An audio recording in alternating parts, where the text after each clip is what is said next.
leading up to the fight, both camps, it been quiet. Andre Rozier mentioned at the final press conference that him and Abel Sanchez usually goes back and forth for trash talking, and I think it didn't happen this time. He said because they, I think they both fighters respect the opponent across the table or across the ring, and they had the final press conference Monday instead of usually the Tuesday, Wednesday, Thursday thing. I think it's usually Wednesday or Thursday because of the big storm they got on the East Coast going over there. And Daniel Jacobs, said that he believes that Kell Brook exposed Triple G, and in that fight Triple G just showed that basically he's past his prime, And this your boy CJ Goodfellow with the Boxing Clinic, hitting y'all ass up with another video. Hopefully you guys like it. But usually a boxer's prime is like 28, 29, 30, 31, probably 32 at the latest. A prize fighter's prime, basically meaning that the physical peak and the mental peak are at its height about at the same time. Because usually in the fighter's younger careers, usually the physical aspect that takes over, and then later in the career it's the mind carrying the body. And physical peak is like basically, I guess, when they're both at their all-time high, both at their highest point about the same time, and both hitting at all cylinders. And Triple G is turning 34, 35 in April. I think it's 34. So I think it's a valid point. But people think what Kell Brook did was something new. And if you go back and watch the Kassim Uma fight, he pretty much did what Kell Brook did. But he doesn't punch with the authority, even though Kell Brook was a welterweight. He's a big welterweight. And Kassim Uma, he doesn't punch with that authority that Kell Brook does. But he had some success being slick, using angles and movement. He wasn't moving straight back too much until he got caught at the end, and he ended up getting knocked out about the 7th, 8th, 9th round, somewhere later in the late in the fight. But he had some success, and I guess what people called it exposing Triple G. But you can't be on your A game every night, fighting, you know what I mean? Even though you build a 12 to 8 to 12 week training camp, for one night, you're not going to be perfect on that one night 30, 40 times in your career, how many times that he fought. So, it is what it is, but it's a valid point with him about to turn 34, I believe. Is he on the downslope of his career? And it pretty much could be. He has a style where he doesn't, move his head a lot. He takes a lot of punches. And, each body has a blow count and the punch count.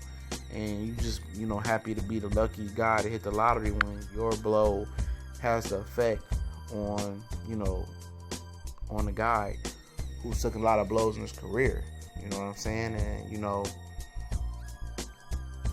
Kell Brook did some things in there. The uppercut worked for him, being slick, moving, using his quick hands versus Triple G. And, Jacobs is looking to mimic that. And if he can mimic it with his size, speed, and power, he could upset the apple cart for Triple G. But I hope he's not hanging his hat on that being the Triple G that he's going to face come March 18th. Because you can't, prepare with that on your mind, thinking he's going to show up that same time and fight that same fight.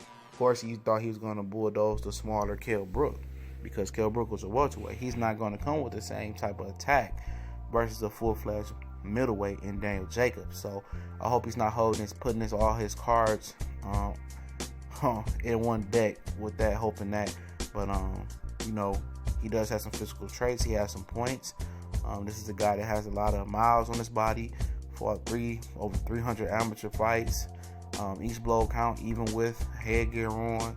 Daniel Jacobs is a guy that took some time out from the sport, suffering from cancer. So the body got to rest, and you got to build the body back up, and he got a little rest. So I'm hoping to see. But is he past his prime? Probably so, man. He's 34, 35 years old, closer to 40, almost then he's closer to 30.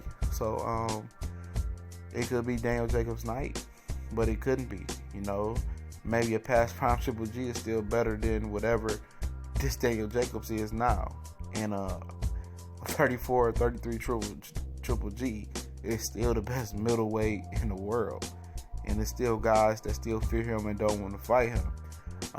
But it's going to take Daniel Jacobs being slick, determined, and resilient to beat him. And being aggressive. That's what it's going to take to beat him. You know, he's going to try to mimic what Uma did, what Kell Brook did, but he has to be more offensive. Being too defensive is giving too much respect to Triple G in this fight, and it's going to make him more aggressive and cut the ring off. He can't let Triple G cut the ring off on him because he can't move. Don't run from him. Don't use your legs and move. Try to be stationary. Try to make side-to-side movement. Use angles. You know, move your head. Counter. Be first sometimes. Mix up the attack. And then when you feel comfortable what you dealing with down the stretch, then you implement the real game plan of being more offensive. You know, using your legs, boxing, changing it up, keeping them off. You know, balance with the changes, speed, pitches, and stuff like that.